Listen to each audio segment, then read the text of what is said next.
नमस्कार, मेरा नाम रणजीत जहांगीर है। मैं फ़तेहपुर से बिलोंग करता हूँ। मैं एक अंग्रेज़ी भाषा का शिक्षक हूँ। आज हमारा जो टॉपिक है इंग्लिश ग्रामर में वो है चैप्टर नंबर 3। आज हम चर्चा करेंगे पार्ट्स ऑफ स्पीच के बारे में। पार्ट्स ऑफ स्पीच का मतलब होता है, हिंदी में बोले तो शब्द भेद। असल में पार्ट्स ऑफ स्पीच होता क्या है और उसको समझना क्यों ज़रूरी है? क्या बिना समझे हमारा अंग्रेजी में काम नहीं चल सकता क्या? क्योंकि इंग्लिश जो ग्रामर है या हिंदी जो व्याकरण है, उसमें ये जो पार्ट है, चैप्टर है, ये बहुत ही इम्पोर्टेंट चैप्टर है। इसको समझे बिना we cannot use words correctly। हम शब्दों को सही ढंग से उपयोग में नहीं ले सकते और ग्रामेटिकली अगर बात करें तो वो वाक्य में सही नहीं हो सकते, इसलिए इनको समझना बहुत ज़रूरी है। चलो पार्ट्स ऑफ स्पीच के बारे में चर्चा करें। जैसे कि यहाँ लिखा हुआ है, words are divided into different kinds और क्लासेस। शब्दों को विभाजित किया गया है या वर्गीकृत किया गया है। Words are divided into different kinds और क्लासेस मतलब कि अंग्रेजी भाषा के जितने भी शब्द हैं, all the words of English language can be divided और क्लासिफाइड into 8 main parts। तो यहाँ लिखा हुआ है words are divided into different kinds और क्लासेस, मतलब कि शब्दों को अलग अलग प्रकार से वर्गीकृत किया गया है, कॉल्ड पार्ट्स ऑफ स्पीच, जिनको पार्ट्स ऑफ स्पीच कहा जाता है। अकॉर्डिंग टू देयर यूज, उनके उपयोग के हिसाब से। अकॉर्डिंग टू देयर यूज का मतलब होता है वाक्य में शब्दों का जो उपयोग होता है, यूज। ध्यान दीजिए, यहाँ इसको हम यूज नहीं बोलेंगे। जनरली हम गलती क्या करते हैं, इसको यूज बोल देते हैं, लेकिन यहाँ ये जो वर्ड है वो यूज कब बोला जाता है? यूज मैं आपको बताता हूँ, कल भी मैंने बताया था। यूज मीन्स वर्ब, क्रिया। इसका मतलब होता है उपयोग करना। जब हमारा मतलब उपयोग करने से होता है, it means we are using verb, तब हम इसको क्या बोलेंगे? यूज। अदरवाइज जैसे मान लो यूज, इसका मतलब केवल उपयोग होता है, तब ये नाउन का काम करता है, तब हम इसको क्या बोलेंगे? यूज। तो यहाँ पर according to their use, not use, उनके उपयोग के अनुसार, दैट इज अर्थात, यानी जिसको बोलते हैं दैट इज मतलब अर्थात या यानी according to the work they do in a sentence. एक वाक्य के अंदर शब्द क्या काम करते हैं, उन के काम के हिसाब से इनको 8 भागों में बांटा गया है। The parts of speech are 8 in number. Parts of speech संख्या में 8 हैं, जिनकी सूची नीचे दी गई है। पहला है नाउन।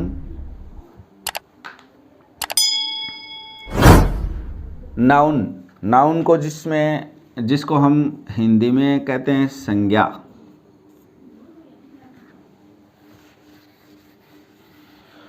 दूसरा है एडजेक्टिव। नाउन के बाद में एडजेक्टिव। कई नाउन के बाद में बहुत सारी बुक्स में प्रोनाउन भी लिखा रहता है, लेकिन उससे कोई फ़र्क नहीं पड़ेगा। हालांकि ये तरीका ज़्यादा सही है, लेकिन बहुत सारी बुक्स में ये प्रोनाउन पहले आ जाता है। Noun, pronoun, verb, adjective, adverb, उससे कोई फ़र्क नहीं पड़ेगा। मूल बात इनको समझने की है, लेकिन सही जो क्रम है ग्रामर के अकॉर्डिंग वो ये है, पहले नाउन, उसके बाद में एडजेक्टिव। एडजेक्टिव मतलब विशेषण। प्रोनाउन का मतलब होता है सर्वनाम। सर्वनाम। वर्ब मतलब क्रिया। एडवर्ब क्रिया विशेषण, क्रिया विशेषण, क्रिया विशेषण। प्रेपोजिशन, इस वर्ड को ज़्यादातर students, not only the students but also the teachers pronounce this word wrongly. इसका सही नाम क्या है? प्रेपोजिशन। प्रेपोजिशन, इस जी जो बोलेंगे, जो इसके ऊपर स्ट्रेस जाएगा, प्रेपोजिशन, जिसका मतलब होता है संबंध सूचक अव्यय। संबंध सूचक अव्यय, जिनके बारे में हम विस्तार से चर्चा करेंगे। तो एक तो इसका नाम सही ढंग से सीख लेते हैं, क्योंकि इसका नाम प्रेपोजिशन, प्रेपोजिशन, या ओ का उच्चारण ए की तरह होता है, ये प्री नहीं होता है। जैसे ज़्यादातर क्या होता है, टीचर्स या स्टूडेंट्स इसको प्रीपोजिशन बोल देते हैं। That is absolutely wrong pronunciation. It's exact और correct pronunciation is preposition. Preposition मतलब संबंध बोधक, संबंध सूचक अव्यय। और सातवां जो भाग है वो है कंजंक्शन, कंजंक्शन। और आठवां जो भाग है वो है इंटरजेक्शन। अब आपके सामने ये इनके उच्चारण जो हैं वो इस तरीके से लिखे गए। कई विद्यार्थियों की समझ से ये परे है कि ये क्या लिख रखा है, हमारे समझ में नहीं आ रहा है। तो छोटे विद्यार्थियों की तो खैर बात अलग है, लेकिन जो बड़े विद्यार्थी हैं उनको पता है कि ये इसको बोलते हैं IPA। इस जो स्क्रिप्ट है उसका नाम होता है IPA, मतलब इंटरनेशनल फोनेटिक अल्फ़ाबेट होती है इंग्लिश की। एक पूरे ऑल ओवर वर्ल्ड में यही रहती है। जो स्टैंडर्ड की इंग्लिश की डिक्शनरीज होती हैं उसमें ये है। पहले सीनियर की जो स्टूडेंट्स होते हैं 12वीं के, उनमें इनको ये सिखाया जाता था, 10वीं 12वीं के। आजकल इसको सिलेबस में से हटा दिया गया है। फिर भी जो कॉम्पिटिटिव एग्ज़ाम्स की तैयारी कर रहे हैं उनके लिए इनको जानना बहुत ज़रूरी है। इनके बारे में हम विस्तार से बाद में चर्चा करेंगे। आपको इसको लिखना भी सिखाएंगे, ये सारी बातें हैं। हम अलग से एक फोनेटिक्स का जो चैप्टर है उसके अंदर हम चर्चा करेंगे। थोड़ा सा मैं समझा देता हूँ। नाउन, नाउन आउ की आवाज़ आ रही है। नाउन, एडजेक्टिव, प्रोनाउन, ये एक ही साउंड है। इसमें प्रोनाउन, प्रोनाउन ये वर्ब, इसमें आर साइलेंट रहता है। एडवर्ब, ये इसके बारे में भी चर्चा करेंगे। प्रेपोजिशन, ये जो साउंड है, हो सकता है इस चीज़ के बारे में आपको कहीं कोई दिक्कत हो तो हम अलग से साउंड का जो चैप्टर होगा फोनेटिक्स का होगा, उसमें ये स्क्रिप्ट लिखना सीखेंगे। बहुत इजी है, बहुत आसान है, लेकिन हो सकता है आपको ये इजी न भी लगे, क्योंकि जो इंटरेस्ट का विषय नहीं होता है तो वो हो सकता है आदमी क्या है, आदमी जो अपने इंटरेस्ट के विषय को बार बार ज़्यादा पढ़ता है वो उसको आसान लगता है, और जिस चीज़ में उसकी रुचि नहीं है वो उसको कठिन लगता है। जैसे कई बार कहते हैं ये गणित बहुत हार्ड है। Actually no subject is hard. कोई भी सब्जेक्ट हार्ड नहीं होता है, उसको बस समझने की प्रोसेस होती है, वो सही नहीं होता है। और मेरा तो ये मानना है कि अगर आप किसी विषय में कमज़ोर हैं, if you are very weak any particular subject in it means you have not got an expert teacher so far। कि अगर आप किसी विषय में कमज़ोर हैं तो इसका मतलब है कि आपको किसी एक्सपर्ट टीचर की प्राप्ति नहीं हुई है, आपको टीचर सही ढंग का नहीं मिला। Otherwise it is not possible to be weak in that particular subject. चलो बाद में बात करेंगे, हम अभी इसकी चर्चा करते हैं। पहला जो पार्ट्स ऑफ स्पीच है वो है नाउन। नाउन का मतलब होता है किसी भी व्यक्ति का, स्थान का, वस्तु का नाम। जैसे मान लो हम नाम लेते हैं नाउन मतलब जैसे बुक, ये क्या है, एक चीज़ का नाम है बुक। इसी प्रकार जयपुर, ये जगह का नाम है। ब्रेकफास्ट, ब्रेकफास्ट नाश्ते को कहते हैं। अब मैंने इसको क्या बोला है, ब्रेकफास्ट, नॉट ब्रेकफास्ट। इसका सही जो प्रोनाउंसिएशन है वो ब्रेकफास्ट है, न कि ब्रेकफास्ट। हम जनरली इसको क्या ब्रेकफास्ट क्यों फास्ट बोल देते हैं, क्योंकि हमने टीचर से सुना ही ऐसा है और जो अन्य स्टूडेंट्स हैं उनसे सुना ही ऐसा है, इसलिए this it's not correct, it's correct pronunciation is breakfast. अब ये क्या है? नाश्ता, कार, बस, रूम, ये जो सारे वर्ड हैं वो किसी न किसी चीज़ के या जगह के नाम हैं। जैसे ये बुक चीज़ का नाम है, ये जयपुर जगह का नाम है, ब्रेकफास्ट ये कोई पदार्थ है खाने का, कार एक वाहन का नाम है, बस, रूम, इस प्रकार से। ये तो संक्षेप में हम समझ सकते हैं कि नाउन का मतलब होता है संज्ञा। यानी कहने का मतलब है कोई भी जब हम वाक्य बनाते हैं तो उसमें जितने शब्द प्रयुक्त होते हैं, जितने शब्द हम वर्ड्स काम में लेते हैं, वो इनमें से कोई सा एक ज़रूर होता है जो हम एक अलग वाक्य लिखकर चर्चा करेंगे। अभी इनको समझ लेते हैं, उसके बाद में नाउन की बात हो गई। फिर एडजेक्टिव्स। एडजेक्टिव का मतलब होता है विशेषण। विशेषण शब्द विशेष से बना है। विशेषण क्या होता है? जैसे मैं एक उदाहरण के द्वारा समझाता हूँ। दिस इज ए कार, ये एक कार है। इसमें ये जो वर्ड है ये किसी चीज़ का नाम है, साफ साफ है।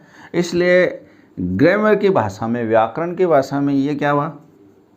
नाउन हुआ। आ गया ना इसमें से नाउन। मैंने कहा कि जितने भी वाक्य में शब्द प्रयुक्त होते हैं तो वो एक नाउन होता है। ये क्या है? दिस डेमोन्स्ट्रेटिव प्रोनाउन है, जो सर्वनाम इसका हिस्सा है। अभी इसकी हमने परिभाषा नहीं पढ़ी है, लेकिन मैं बता देता हूँ आपको। और ये क्या है? ये वर्ब है, लेकिन कौन सी वर्ब है? लिंकिंग वर्ब, हेल्पिंग वर्ब नहीं है ये। This is not helping verb, this is linking verb.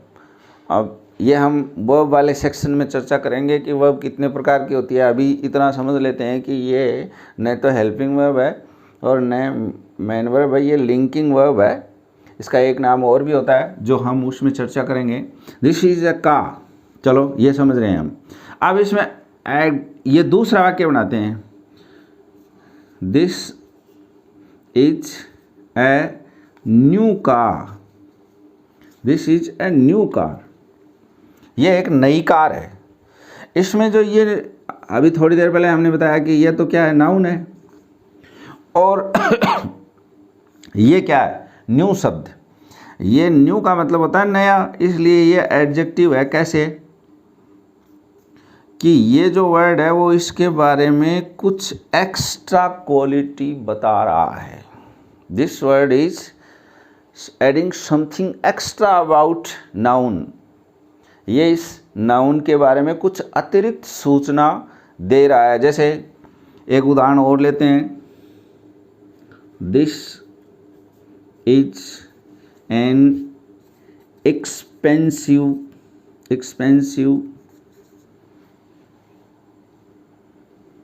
Car, ये एक महंगी कार है। एक्सपेंसिव का मतलब होता है महंगी। तो ये जो वर्ड एक्सपेंसिव है ये भी यहाँ पर एडजेक्टिव है, यानी कि विशेषण है।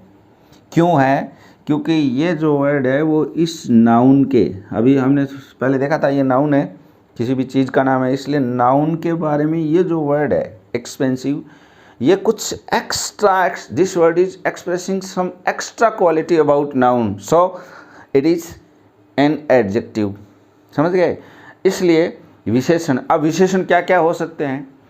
जैसे 1, 2, 3, 4, 5 ये सारे संख्यावाची जो शब्द हैं वो एडजेक्टिव हैं। ऊपर, नीचे, दायां, बायां, ये सारे एडजेक्टिव हो सकते हैं। और मोटा, पतला, भारी, काला, वाइट, जो कलर्स के नेम हैं वो एडजेक्टिव हो सकते हैं। और अभी हम संक्षेप में चर्चा कर रहे हैं, उसके बाद में विस्तार से इनके बारे में चर्चा करेंगे।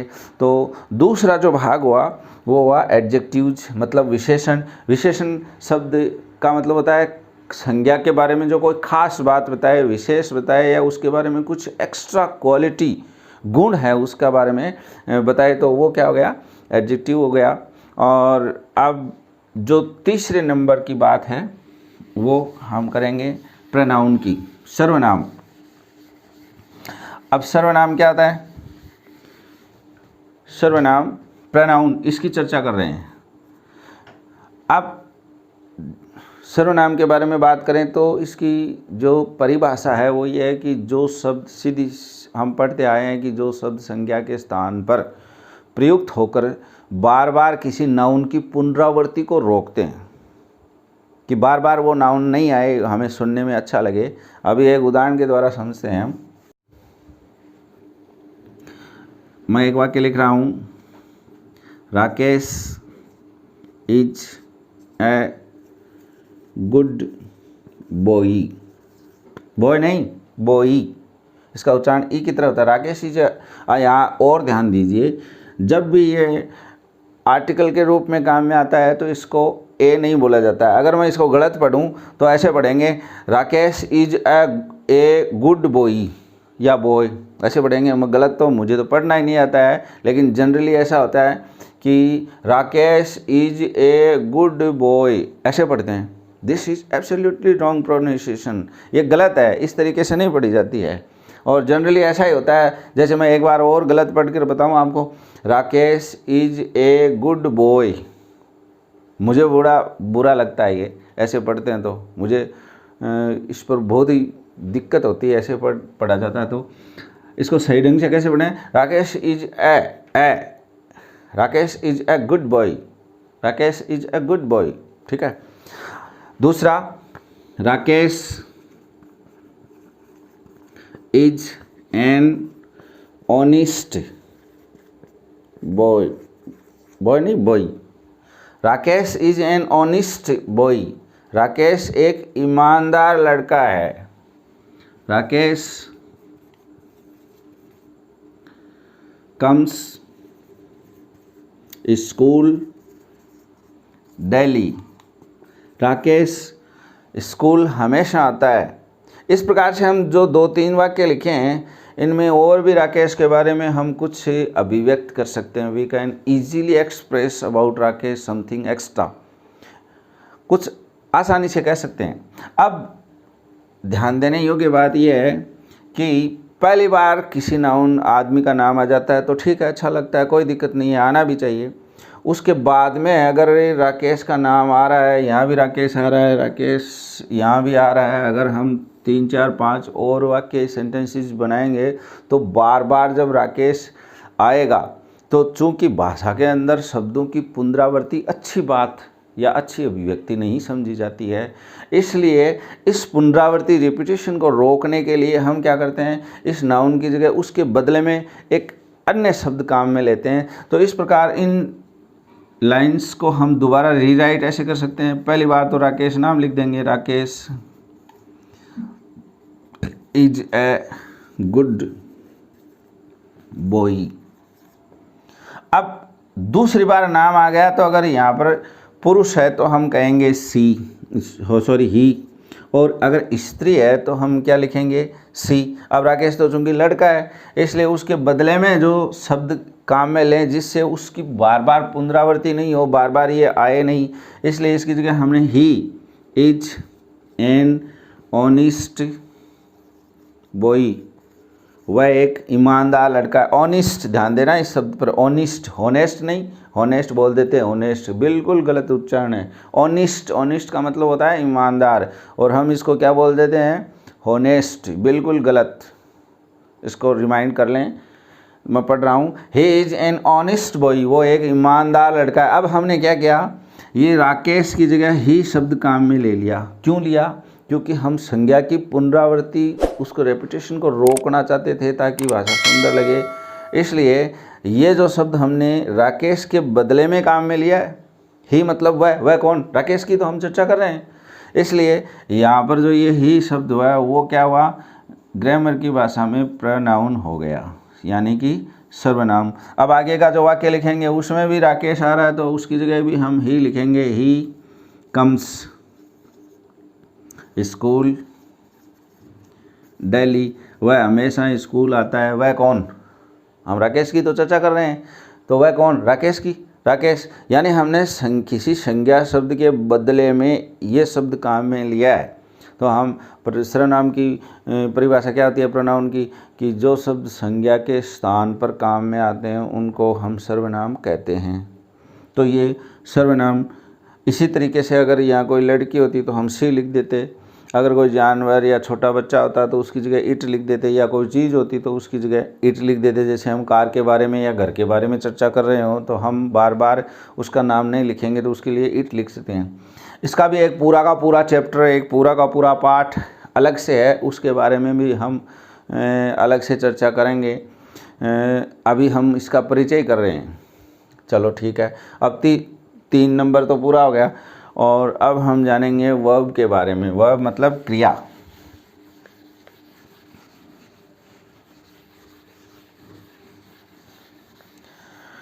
हम साथ साथ सही ढंग से इंग्लिश पढ़ना भी सीख रहे हैं, ग्रामेटिकल जो पोर्शन है उसके बारे में भी चर्चा कर रहे हैं। धीरे धीरे हमारा जो व्याकरण का ज्ञान है, नॉलेज है, नॉलेज नहीं नॉलेज ज्ञान चर्चा करेंगे, वो भी हमारा बढ़ रहा है। अब हम चर्चा करेंगे क्रिया। क्रिया शब्द करने से बना है, करना, कुछ भी करना, to do something by our body.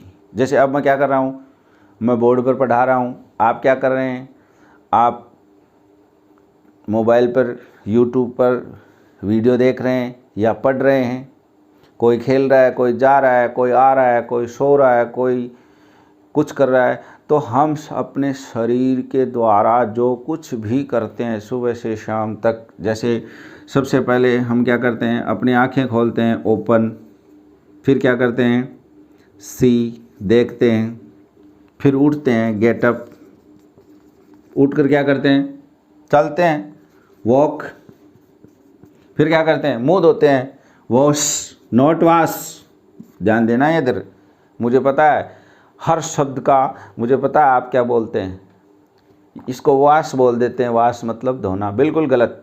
इस ए का उच्चारण होता है ओ, वॉश, धोते हैं, अपना मुंह धोते हैं और उसके बाद में ब्रश करते हैं। और इस प्रकार से हजारों जो एक्टिविटीज पूरे दिन भर हम करते हैं, सबके अंग्रेजी में नाम हैं, उनके अलग से शब्द हैं।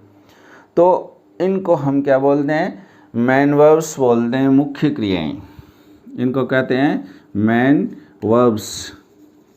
और एक वाक्य में वर्ब सबसे इम्पोर्टेंट शब्द होता है। The verb is an important word in a sentence, बहुत महत्वपूर्ण होता है। और सारा जो वाक्य का ताना बाना स्ट्रक्चर है वो इस वर्ब के आसपास ही घूमता है, और इसलिए इसको जानना ज़रूरी है। अब वर्ब कितने प्रकार की हो सकती है, देखो, एक तो हो गई मैन वर्ब, दूसरी हो गई हेल्पिंग वर्ब, सहायक क्रिया, और तीसरी हो गई लिंकिंग वर्ब। अब ये लिंकिंग वर्ब क्या होती है, हमने तो पहली बार सुना है, कभी सुना ही नहीं है लिंकिंग वर्ब क्या होती है। हम इसके भी बारे में चर्चा करेंगे कि ये लिंकिंग वर्ब क्या होती है, विस्तार से चर्चा करेंगे। थोड़ा मैं समझा देता हूँ लिंकिंग वर्ब, हेल्पिंग वर्ब के बारे में चर्चा कर लें। मैन वर्ब तो आपको समझा ही दिया। मैन वर्ब के 5 रूप होते हैं। जनरली हम स्कूल में, कॉलेज में 3 रूप के बारे में पढ़ते हैं, इनके 5 रूप होते हैं, उन पर भी चर्चा करेंगे। देखो, जैसे ओपन है, सी है, इनके फिर first form, second form, third form होती है। जैसे see, saw, seen, get, got, got, walk, walked, walked, wash, wash, washed, brush, brush, brushed, cut, cut, cut. इस प्रकार से 3 फॉर्म होती है। इसके अलावा एक जिरेंड वाला रूप होता है, एक इन्फिनिटिव का रूप होता है जिसमें टू लगता है। तो 2 रूप और होते हैं, उन पर भी अलग से चर्चा करेंगे। तो एक तो हो गई मैन वर्ब, दूसरी हो गई हेल्पिंग वर्ब, और तीसरी हो गई लिंकिंग वर्ब। इन पर विस्तार से हम बाद में चर्चा करेंगे। अभी ये समझ लेते हैं कि ये क्या होती है। थोड़ा सा मैं इसके बारे में पहले बता देता हूँ। जैसे एक उदाहरण द्वारा समझाता हूँ मैं आपको। He is washing his car now. अब वह अपनी कार धो रहा है। इसमें ये हेल्पिंग वर्ब है और ये इसमें मैन वर्ब है। वह अपनी कार धो रहा है।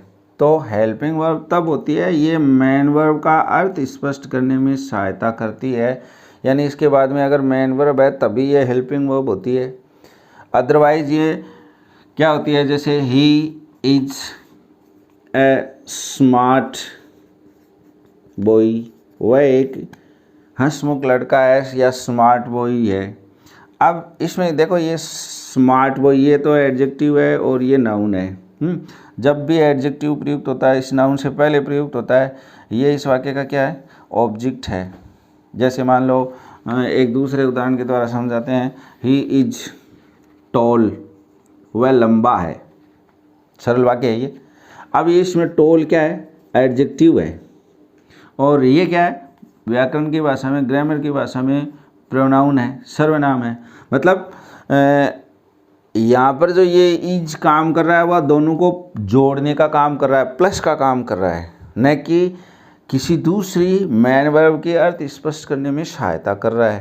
समझ गए ना आप। ये एडजेक्टिव यानी कि दो पार्ट्स ऑफ स्पीच को ये जोड़ रहा है। This word is linking two parts of speech, one of them is now pronoun and the other is adjective. मतलब यहाँ पर ये प्रोनाउन और एडजेक्टिव को जोड़ रहा है, लिंक कर रहा है। जैसे टूटे हुए पाइप को नहीं जोड़ते हैं क्या लिंक के द्वारा, वैसे ये इनको जोड़ रहा है, मतलब लिंक कर रहा है। इसलिए so this is linking verb, not helping verb. Helping verb तब होती है जब इसके बाद में अगर मैन वर्ब आए और अर्थ स्पष्ट करने में सहायता करे। अगर हम इसको न लिखें तो क्या हो जाएगा, ही वॉशिंग हिज कार नाउ, वह अपनी कार अब धो रहा, बस इतना ही होगा।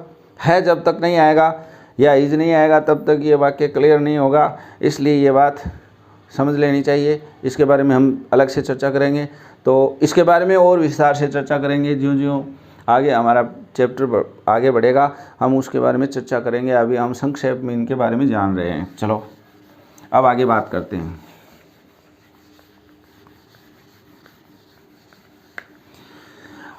ये वीडियो आपको कैसा लग रहा है, आप इससे क्या सीख रहे हैं, लाइक करें, सब्सक्राइब करें। अगर आपको पसंद आता है तो लाइक करें, अगर पसंद नहीं आता है तो कोई कमेंट करें कि आपको कौन से विषय पर वीडियो चाहिए, कौन सी बात आपको इंग्लिश ग्रामर में समझनी है। मैं नंबर से सारे ग्रामेटिकल पोर्शन ले रहा हूँ। एक हमारे व्यूअर हैं, उन्होंने ये कहा कि भाई आप डिटर्मिनर्स के बारे में वीडियो बनाए, तो जल्दी ही 1-2 दिन में ही मैं डिटर्मिनर्स के बारे में चर्चा करूँगा। मैंने सोचा कि मैं नंबर से ही सारी चीज़ क्लियर करता चलता हूँ। अब हमने वर्ब के बारे में बात कर ली, अब बात करेंगे एडवर्ब के बारे में, यानी कि क्रिया विशेषण। अब जैसा कि इसके नाम से लगता है कि ये केवल क्रिया की विशेषता बताता है, उसको क्रिया विशेषण कहते हैं, लेकिन एक्चुअल बात ये नहीं है। दरअसल क्रिया विशेषण की परिभाषा क्या होती है, वह शब्द, the word which qualifies either a noun और प्रोनाउन और एन अनदर एडवर्ब। क्रिया विशेषण वह होता है जो किसी संज्ञा की या सर्वनाम की या दूसरे किसी क्रिया की विशेषता बताता है। या तो जैसे इसके उदाहरण के द्वारा समझते हैं, या तो क्रिया की विशेषता बताएगा, दूसरा एडजेक्टिव की विशेषता बताएगा, या फिर दूसरे एडवर्ब की विशेषता बताएगा, उसको एडवर्ब कहते हैं। जैसे एक उदाहरण के द्वारा समझते हैं, शी राइट्स स्लोली। अभी हमने पहले जो चर्चा की वो ये थी कि एडवर्ब यानी वो एड मतलब जोड़ना, और वर्ब का मतलब क्रिया के अंदर कुछ एक्स्ट्रा जोड़ना, यानी वह शब्द जो किसी क्रिया की विशेषता बताए उसको एडवर्ब कहते हैं। जैसे इस तरीके से ये प्रोनाउन हो गया, यानी वाक्य का कर्ता हो गया, प्रोनाउन है लेकिन वाक्य का सब्जेक्ट है, और ये क्या है, वर्ब है, मेन वर्ब है। और ये क्या है, स्लोली, वह लिखती है slowly, rights, she writes slowly. अब ये जो स्लोली शब्द है वो इसके बारे में कुछ एक्स्ट्रा बात बता रहा है कि वो लिखती तो है लेकिन कैसे लिखती है, धीरे धीरे लिखती है। तो यहाँ पर ये जो वर्ड है वो लिखने के बारे में उसकी विशेषता नहीं बता रहा है क्या, वह लिखती है लेकिन कैसे लिखती है, धीरे धीरे लिखती है। इसलिए ग्रामर की भाषा में ये क्या हुआ, एडवर्ब हो गया। क्या हुआ, एडवर्ब मतलब क्रिया विशेषण, जो क्रिया की विशेषता बताता है वो क्रिया विशेषण हो गया। तो क्या ये केवल क्रिया की विशेषता बताता है क्या, नहीं, ये दूसरे विशेषण की या क्रिया विशेषण की भी विशेषता बताता है, उसको भी हम एडवर्ब कहते हैं। जैसे एक उदाहरण के द्वारा समझते हैं, शी इज वेरी टॉल, वह बहुत लंबी है। अब यहाँ पर ये टॉल का मतलब टाल नहीं है, ये इसका भी उच्चारण आप गलत करते होंगे, इसको ज़्यादातर टाल बोल देते हैं, बिल्कुल गलत। टॉल मीन्स लंबा। सी इज़ वेरी टॉल, जैसे वह लंबी है। अब इसके बिना भी काम तो चल सकता है, जैसे सी इज़ टॉल, वह लंबी है। सी इज़ टॉल, वह लंबी है, वाक्य तो इससे भी इतना भी बन गया, सी इज़ टॉल, वह लंबी है। लेकिन अब ये क्या है, ये एडजेक्टिव है, यानी कि विशेषण है। अब ये जो वर्ड है वो क्या कर रहा है, ये वर्ड इस टॉल की भी कुछ एक्स्ट्रा खास बात बता रहा है कि वो लंबी तो है, लेकिन कितनी लंबी है, वेरी टॉल, बहुत लंबी है। मतलब ये इसको भी क्वालिफाई कर रहा है, तो इसलिए ये भी एडवर्ब है, इसलिए शी इज टॉल। अब एक दूसरी बात, एक दूसरा जो क्रिया विशेषण होता है उसकी भी विशेषता अगर ये बताता है, जैसे एक उदाहरण के द्वारा समझते हैं,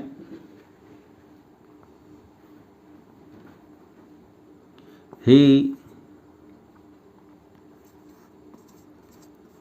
wrote this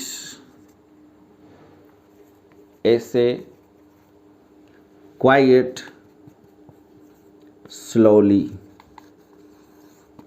उसने इस ऐसे या निबंध को बिल्कुल धीरे धीरे लिखा, बिल्कुल धीरे धीरे लिखा। क्वाइट का मतलब क्या होता है, बिल्कुल, बिल्कुल। और ये स्लोली, जो थोड़ी देर पहले तो हमने बताया कि ये एडवर्ब है। यहाँ पर जिन शब्दों के अंत में एल वाई जुड़ता है, वाक्य के अंत में आते हैं, क्रिया की विशेषता बताते हैं, वो एडवर्ब होते हैं। अभी थोड़ी देर पहले समझा हमने, तो ये स्लोली क्या है, एडवर्ब है। अब इसके भी उसने क्वालिफाई कर दिया कि वो इस ही रोट दिस ऐसे क्वाइट स्लोली, इस निबंध को उसने बिल्कुल धीरे धीरे लिखा। तो ये जो वर्ड है वो एक एडवर्ब को भी क्वालिफाई कर रहा है। क्वालिफाई करने का मतलब उसमें भी कुछ एक्स्ट्रा उसकी खास बात बता रहा है कि उसने कैसे लिखा, धीरे लिखी, बिल्कुल धीरे धीरे लिखा, इसलिए ये भी एक एडवर्ब है, क्रिया विशेषण है। ठीक है, समझ में आ गया। अब आगे चर्चा करते हैं प्रेपोजिशन की। ये प्रेपोजिशन क्या होता है, अगर इसमें आपको कोई बात समझ में नहीं आ रही है या कोई आप कुछ पूछना चाहते हैं, if you want to ask something, तो आप मुझे कमेंट कर सकते हैं। और कोई विषय के बारे में अगर आप जानना चाहते हैं, और कोई ग्रामेटिकल प्रोपोर्शन के बारे में, या कोई भी विषय इंग्लिश जो ग्रामर है उसके बारे में अगर आप जानना चाहते हैं, तो कमेंट करें, शेयर करें इस वीडियो को, ज़्यादा से ज़्यादा लाइक करें। अगर आपको पसंद आता है, नहीं पसंद आता तो डिसलाइक कर सकते हैं, लेकिन थोड़ा अच्छा नहीं लगता।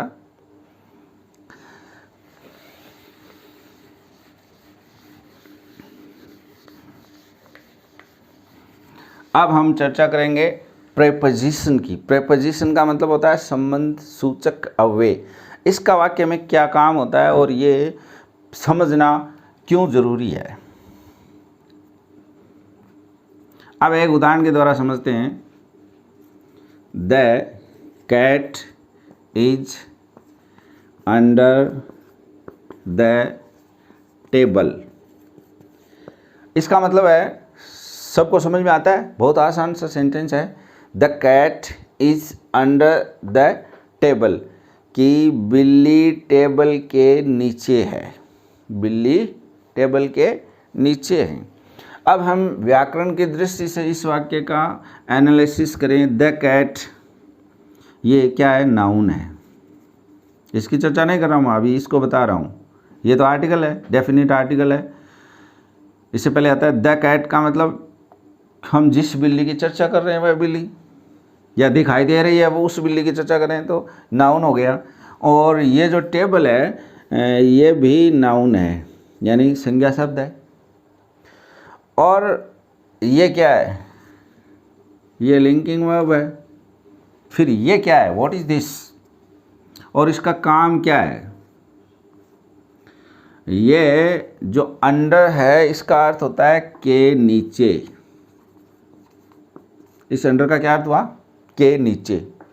लेकिन अब समझने की बात है कि इस अंडर का यहाँ पर काम क्या है। दो संज्ञा जो वर्ड शब्द हैं, दो नाउन हैं, उनकी आपस में एक दूसरे से क्या स्थिति है, एक दूसरे के पास है, ऊपर है, नीचे है, दाएं है या बाएं है, उनके बारे में क्या, उनकी सिचुएशनल जो कंडीशन है वो क्या है, उनकी स्थिति क्या है। वो जो शब्द, ऐसे शब्द जो ये बताते हैं कि दो संज्ञा शब्द आपस में किस प्रकार से रिलेटेड हैं, सिचुएशनल दृष्टिकोण से अगर देखें, स्थान के हिसाब से हम देखें, तो ये शब्द बताते हैं कि दो जो नाउन हैं या एक नाउन एक प्रोनाउन है, उनकी स्थिति आपस में क्या है। तो इस प्रकार के शब्दों को हम क्या कहते हैं? प्रेपोजिशन, यानी कि संबंध सूचक अव्यय। आप वो दोनों जो वर्ड हैं वो किस तरीके से एक दूसरे से जुड़े हुए हैं और किस स्थिति में हैं, ये जो शब्द बताते हैं उनको क्या कहते हैं? प्रेपोजिशन, यानी कि संबंध सूचक अव्यय। अब ये और कौन कौन से होते हैं?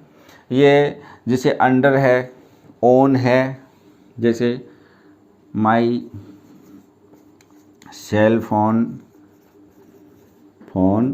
इज ऑन द टेबल, मेरा सेल फोन टेबल के ऊपर है। तो ये ऊपर की स्थिति बताता है, ऊपर, नीचे, दाएं, बाएं, नज़दीक, दूर, दो के बीच में, इस प्रकार के शब्द हैं। इनके बारे में हम अलग से पूरे चैप्टर के बारे में बात करेंगे। अभी हमने ये समझा है कि इनका मतलब क्या होता है, प्रेपोजिशन का क्या मतलब होता है, और उसके बाद में हमारा जो अगला बिंदु है कंजंक्शन। कंजंक्शन का मतलब होता है संयोजक, संयोजक, या जैसे कि इसके नाम से ही पता चलता है, इसका काम होता है दो शब्दों को या दो वाक्यों को जोड़ने वाले। जैसे कहते हैं ना जंक्शन, जंक्शन जो दो ट्रेनें आपस में आकर मिलती हैं, तो कंजंक्शन का मतलब जहाँ जो दो शब्दों को या वाक्यों को जोड़ते हैं उनको कंजंक्शन कहते हैं। जैसे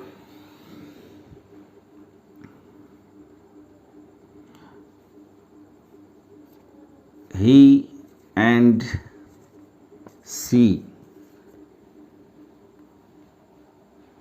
work in a reputed office। इसका मतलब क्या हुआ कि वह और वह, एक इसमें स्त्री है और एक पुरुष है, ये पुरुष है। या हम ये भी कह सकते हैं जैसे रवि एंड ज्योति, नाम लिख दिया, Ravi and Jyoti work in a reputed office, कि रवि और ज्योति एक प्रतिष्ठित ऑफिस या कार्यालय में काम करते हैं।